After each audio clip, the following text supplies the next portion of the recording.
welcome here. It's 2 years since we were last at Scribes here, and before I introduce the guests, I'd just like to explain some house rules and also to inform you of a change of plan.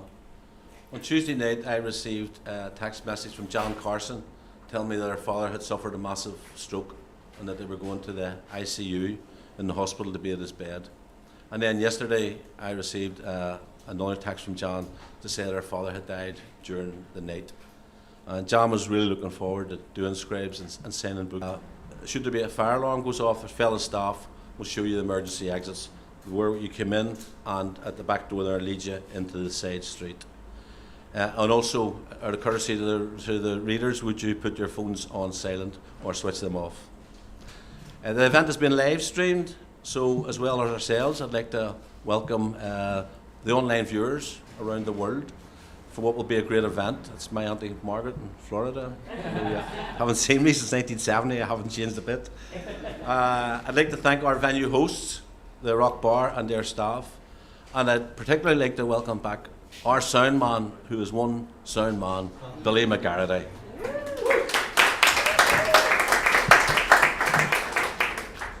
So, to begin, Seamus Carabine, who stepped in at the last minute, was born, bred and buttered in West Belfast. And like myself, he's an Andytown man, which as far as the people from down the Falls are concerned means we're from Lisburn. Seamus now lives and works in Boston, and this is his first gig out of lockdown. He first performed in Féile in the year 2000 alongside Lenny Henry. He also performed here at Scribes in 2011 when he told stories about fair employment tribunals and taking American friends on tours around West Belfast, where they were honoured to meet a down-and-out Van Morrison who was living in Divis Tower, and Louth Tone, founder member of the United Irishmen, who was drinking outside here. And these Americans were thrilled to meet these famous people, so they were. So Seamus is very creative. He's appeared on RTE, BBC, Channel 4 and at the Edinburgh Festival. He graduated from Queen's University with a bachelor's degree in English and later went back to complete a master's in creative writing. He's presently working on a performance piece entitled A Troubled Child, and today he'll perform some of the stories from that piece, and he'll talk you through its origins, his thought process along the way, and why he felt compelled to step outside his own comfort zone to write it. He also tells me that he's double jabbed with Medina. I'm Pfizer. Seamus, stage is all yours. Thank you.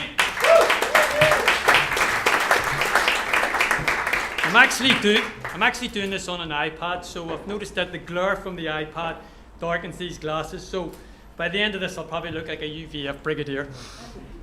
But here we go anyway. This is a piece that I've been writing for probably the last year and a half. So I'm doing it on iPad, I haven't done it before this. So let me just set the scene. The year is 1965, and in March of that year, The Sound of Music goes into cinemas, and later Dr. Zhivago comes to the Curzon, and Help by the Beatles is in movie houses at the end of July. The Fab Four are also in the music charts with Ticket to Ride. The Stones aren't getting any satisfaction, and the week I was born, the Hollies were #1 with a song called, quite fittingly, I'm Alive. It's the swinging 60s, and if you remember it, you weren't there. A time of civil rights and civil wrongs. Revolution is in the air, and a young Bob Dylan reminds us all that times they are changing. But right smack bang in the middle of that year, June 30th, at approximately 5:32 in the AM, this 6 pound, 7 ounce bouncing baby is delivered. And both parents, Paddy and Josephine, are delighted to welcome into the world their #2 son. Although they're a little concerned, as I appeared, according to my grandmother Alice, to be quite sickly. And despite being surrounded by this musical tapestry and culture that I just mentioned, the song that greeted my little newborn ears that Saturday morning, July 3rd, as I was taken home to Andersonstown from the Mater Hospital, was none other than the old folk favourite, The Sash. That's right, apparently Paddy, Josephine and Alice had quite the time negotiating the mini 12th celebrations taking place on the Cumberland Road that day. The times, they were a-changing, but not just yet in Belfast. And the old perennial The Sash would come back to haunt me 23 years later, as I lay hungover in my flat in Jerusalem Street after being out on the drink that night to celebrate my birthday. And by the way, there was no binge drinking in 1988. No, people were on the drink. And I'd had a skinful the night before. So I'm lying there saying to myself, never again, never again. And I'm drifting in and out of sleep. And then I start to hear music. And I was able to discern it. And guess what it was? It was the sash. And I'm thinking to myself, how much drink did I have last night? And then out of nowhere, I hear blasting. Out of nowhere, I hear blasting armoured cars and tanks and guns. And I'm thinking, Jesus Christ, I'm never drinking again. And it seemed that like both songs were getting louder. It was like a mash-up 20 years before there were mash-ups. So I crawl out of bed and I open the skylight just to be sure that I'm not imagining any of this. And I put my head to one side and I hear the sash the loudest. And if I put my head to the lower side, I hear armoured cars and tanks and guns the loudest. And I realise that the Orange Men are marching on the Armour Road. And my 5 neighbours across the street from South Derry and South Armagh are playing Burn the Buses music at full blast. And they don't give a rat's arse. And let me tell you, this was long before the Holy Lands became a mecca for GAA taps, conversations about road bowls and the price of Massey Ferguson's. So these 5 agricultural gentlemen are the exception to the rule. And they're all built like brick shithouses, and they're busting for a fight, and I'm too hungover to make an escape into town and up to the west. So I go back to bed, and eventually I drift off, back into sleep again, and I'm singing in my head, it was old and it was beautiful, and the colours they were fine. British soldiers came marauding, wrecking little homes with score. Heedless of their crying children, dragging fathers from their bed, but every man will stand behind the sash my father wore. And I drift off into sleep, and now I'm 4 years old, and I'm playing soldiers in the back of the car with my brother Patrick, and we're using the back seat as our battleground, and my daddy's driving, and his friend Paul Stewart is in the passenger seat, and I look up out the windscreen, and right there in the middle of the Springfield Road, walking up the white line, is a real soldier. His helmet looks like a flying saucer, and I nudge my brother, and he sees him too, and we're both filled with excitement. Our soldier is dressed like our American toy soldiers, so he must be a good guy. Otherwise, he'd be dressed like our German soldiers. And everybody knows they're the baddies. The soldier in the middle of the road stops our car by putting up his hand, and then he motions for my daddy to roll the window down. And my daddy does roll the window down, because it's 1969 and electric windows haven't been invented. And then the soldier says in his weird English accent, turn the engine off, Paddy. And I'm thinking to myself, how does he know my daddy's name? And then he looks at Paul Stewart and he says, what's your name, Paddy? And the soldier asks a lot of silly questions. But Patrick and I just get back to our own game as soldiers, and we don't pay much attention. Finally, my daddy drives off, and he drops Paul Stewart off at his mummy's, and my daddy drives up to my granny Alice's house to pick up my mummy in Beachmount. And we're all inside my granny's house, and all the grown-ups are talking and drinking, and we're eating sandwiches, and we're all glued to the big black and white TV set underneath the Sacred Heart.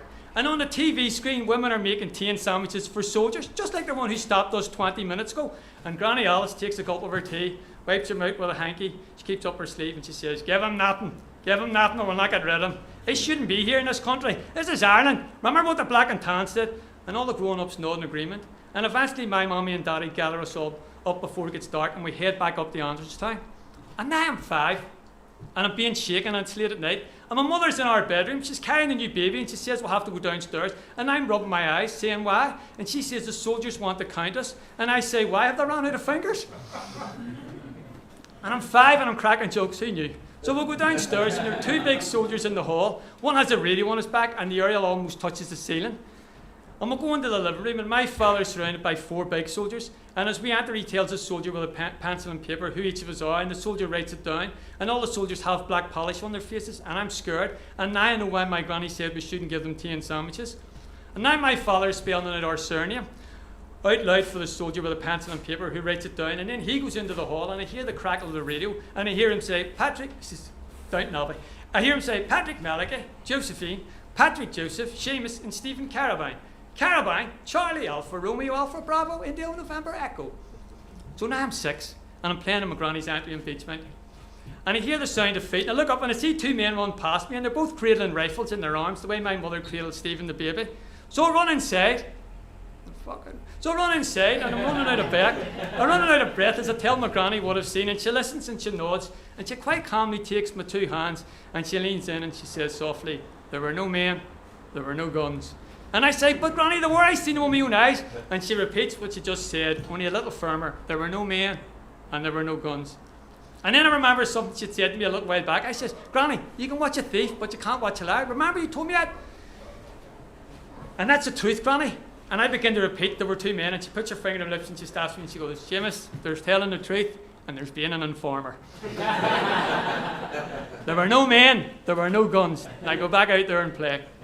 And now I'm still 6 years of age and it's a Sunday night and we're all watching TV and it's January, the fire's lit and the news comes on and I see two men carrying a man, like the way those men were carrying the guns, and there's another man beside him with a white hanky and he's waving the white hanky like they do in the war movies when they surrender, and the soldiers are stopping them and they won't let them pass, and my mother's in a flood of tears and my father's staring at the screen in disbelief, and now I'm crying and so is my brother Patrick, and my father holds his head in his hands. And I know weeks later when I hear someone say Bloody Sunday that they'll be talking about what I just saw on television. And I'm angry because people were nice to them and gave them tea and sandwiches and now they're shooting them. And now it's July and I'm 7. But it's still 1972 and there's a knock at the door and it's my Uncle Noel and he says, Paddy, you need to sit down, I've some bad news. And my daddy sits down and he says, Paddy, Frankie McEwen's been shot dead by the soldiers up in Lennox. My daddy's face goes pale and he puts his head in his hands and my uncle is worried because my daddy is just out of hospital after his pass. And then my daddy stands up and lifts his jacket off the back of the chair and him and my Uncle Noel leave. And that's Christmas. And we've already been down to Santa's Grotto in the Co-op in York Street. And even though this should be a happy time, it's not because my granddad Jimmy isn't well. And he's upstairs in bed in Montgomery Street. And people are calling to the house and going upstairs and then coming down, telling him, one of the soldiers looks at my granny and says, are you Alice Kennedy? And she says, I'm Alice Kennedy.